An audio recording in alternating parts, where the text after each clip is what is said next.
जलन। ममता बहुत ही सीधी और प्यारी लड़की थी, वहीं सुनील एक सरल और आगे बढ़ने की सोच रखने वाला लड़का।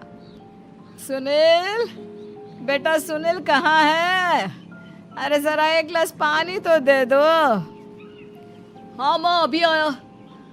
क्या माँ, पानी तेरे सर के पास ही तो रखा है, क्या हो गया है? तबीयत खराब है क्या? अरे नहीं नहीं, वो उठने का मन ही नहीं कर रहा था तो देखा ही नहीं। वैसे क्या कर रहा है? यहाँ बैठ ना मेरे पास। माँ पढ़ रहा था। वो क्या है ना, नौकरी में तो वक्त नहीं मिलता, अब ऑफिस से घर आकर ही तो वक्त मिलता है। अच्छा अच्छा ठीक है, पढ़ ले जा बेटा। सुनील पढ़ लिख कर और आगे बढ़ना चाहता था, लेकिन माँ की तबीयत खराब देखकर सोचता है कि शादी ही कर ले। कब तक माँ का ख्याल वो अकेले रख पाएगा? तो एक दिन, माँ ये ममता है, मैंने इससे शादी कर ली है। तुम्हारी तबीयत भी ठीक नहीं रहती तो मैंने सोचा शादी कर लेता हूँ। घर संभालने वाली और तुम्हें संभालने वाली कोई आ जाएगी तो अच्छा रहेगा। माँ अचानक से सामने बहू देखकर हैरान रह जाती है। बेटा ये क्या बात होती है? न बैंड, न बाजा, न दहेज, न शगुन, ऐसे कैसे बहू आ गई? माँ तू तो जानती है मैं नौकरी के साथ पढ़ाई कर रहा हूँ, तो कहाँ से इतना पैसा बचा पाता कि धूमधाम से शादी करता। वैसे भी माँ, लोग तो आकर खाकर निकल जाएंगे, इसलिए बस वैसे ही। माँ जी, मैं आपका ख्याल रखूंगी। वैसे भी ये आगे की पढ़ाई कर रहे हैं, अच्छा कुछ कर गए तो सबके दिन फिर से अच्छे आ जाएंगी। सास को ममता की बात ठीक तो लगती है, लेकिन मन में कहीं ना कहीं लगता है कि कहीं बहू बेटे को लेकर फुर्र ना हो जाए और फिर तो वो रह जाएगी अकेली। बेटा देख, मेरा जो कुछ भी है वो सुनील ही है, और सुनील का भी अब इस दुनिया में मैं ही हूँ और कोई नहीं। क्या सुनील? बिल्कुल माँ, लेकिन आज से ममता भी मेरे जीवन का अहम हिस्सा है, जैसे तू है। सास को बड़ा बुरा लगता है कि उसकी सल्तनत में कोई और हिस्सेदार कैसे हो सकता है। कैसे कोई और उसके 30 साल के बेटे की जिंदगी में अचानक से आकर बराबर का हिस्सेदार बन सकता है। देख बहू, मैं भले थोड़ा बीमार रहती हूँ, लेकिन इसका मतलब यह नहीं कि घर की चीजों में मेरा कंट्रोल खत्म हो गया है। मैं आज भी इस घर की रानी हूँ, समझी? बेटा सोचता है कि ये माँ को अचानक से क्या हो गया। कल तक जो माँ कहती थी कि जिंदगी का कोई भरोसा नहीं, वो अचानक से जंग के मैदान की झांसी की रानी कैसे बन गई? माँ क्या हो गया है? सब ठीक है ना? अचानक कैसी बात कर रही हो? ममता का आज पहला दिन है, स्वागत करो उसका। आसपास की आंटियों को बुलाओ, नई दुल्हन की मुंह दिखाए करवाओ। खैर, सास होने का फर्ज निभाती है और बाद में एक सहेली के साथ बाहर निकल जाती है। क्यों नहीं बताया नहीं कि बेटे का ब्याह कर रही हो? वैसे तो सारा दिन हम ही में घुसी रहती हो। अरे मुझे भी तो अभी पता चला, यूं अचानक सर पर लेकर आ गया। कहता है बहू है माँ तुम्हारी, अब इसको भी इतना ही मैं प्यार करता हूँ जितना तुझे करता हूँ। लो जी, ये क्या बात हो गई? क्यों इतना प्यार करता है? अरे माँ का प्यार तो ज्यादा होता है। अब उसको तो कोई दूसरा पति मिल सकता है, लेकिन तुम ही बताओ, क्या माँ की ममता किसी और की हो सकती है? ना जी ना, बेटे को समझाओ ये बात। अरे क्या समझाऊं, मुझे तो खुद ही समझ में नहीं आ रहा कि क्या हो रहा है।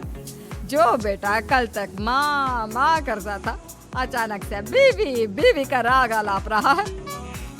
देखा, उसकी बीवी ना सुंदर और जवान है। सुंदरता के आगे तो एक से एक नहीं टिके हैं। तो तेरा बेटा किस खेत की मूली है? सास को भी समझ में आ जाता है कि बहू की सुंदरता के आगे माँ का प्यार किसी काम का नहीं।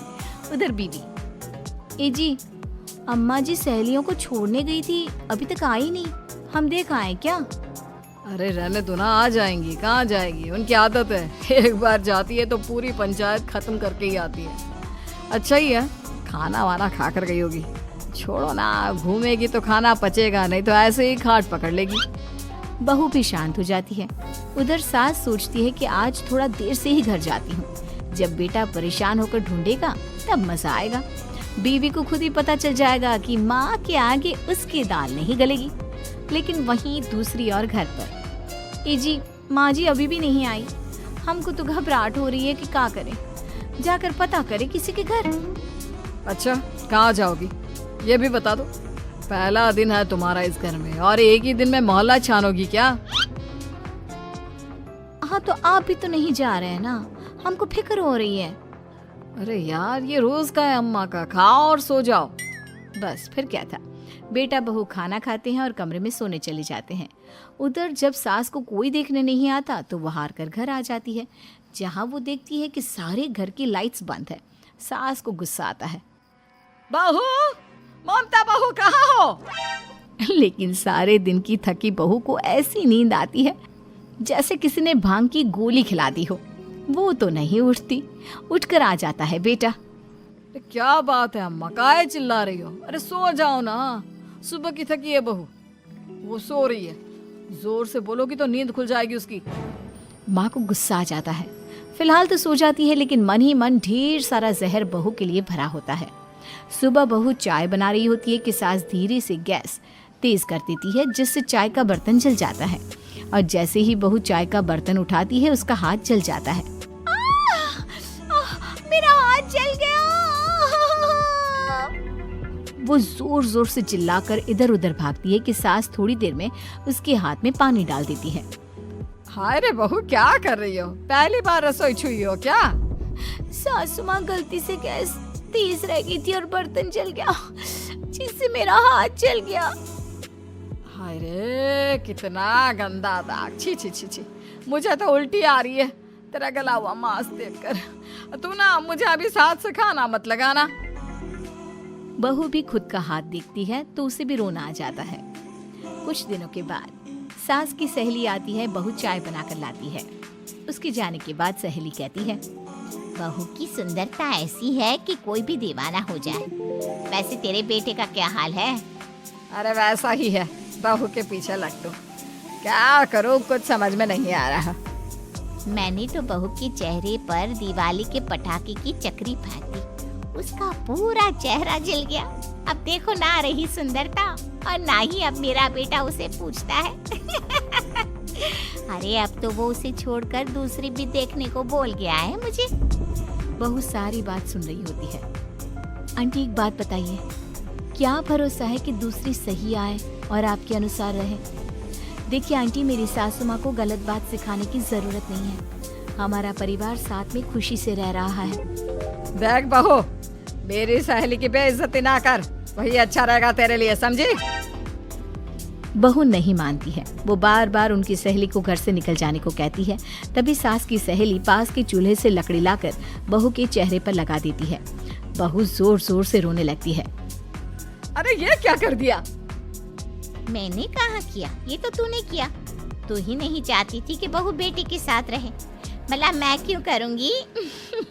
मैं तो चली, निपटो अब। बहू रो रही होती है, दर्द से चिल्ला रही होती है, लेकिन सास उसे डॉक्टर के पास नहीं ले जाती। तभी पति आता है। क्या हो गया ममता? ये दाग कैसे लगा? कैसे जली? ममता कुछ नहीं कहती, बस दर्द से करा रही होती है। पति माँ की तरफ देखता है।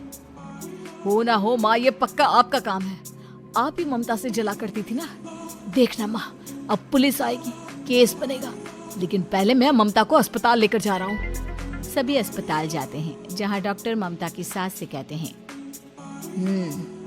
आपने तो नहीं जलाया ना बहू को? अब ममता की सास के तो पसीने छूट रहे होते हैं। वो घबरा कर कहती है, ना ना डॉक्टर साहब, कैसी बात करते हैं? हम क्या जलाएंगे अपनी बहू को? डॉक्टर ममता के पति से पूछते हैं, देखिए, क्योंकि ये ससुराल में जली है तो मामला पुलिस का बनता है, तो आप पहले पुलिस को बुलाइए, तभी इलाज पूरा होगा। सास डर जाती है कि अब तो बच्ची जिंदगी जेल में ही रहना होगा। रहने दीजिए ना, पुलिस को क्यों बुलाना? सारी हंसी खत्म हो जाएगी जब पुलिस के डंडे पड़ेंगे। बहू को जलाना भले ही बहुत आसान हो, लेकिन उसके बाद सारी जिंदगी जेल की हवा खाना। सास डर जाती है। पुलिस आती है, पास लेती दर्द से करा रही ममता स्टेटमेंट देती है। तो क्या हुआ था? कैसे जली आप?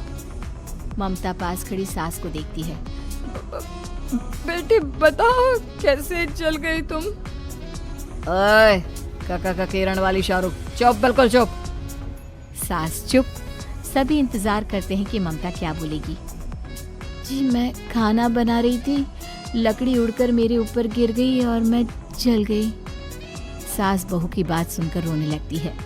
देखा माँ, कितनी समझदार है ममता।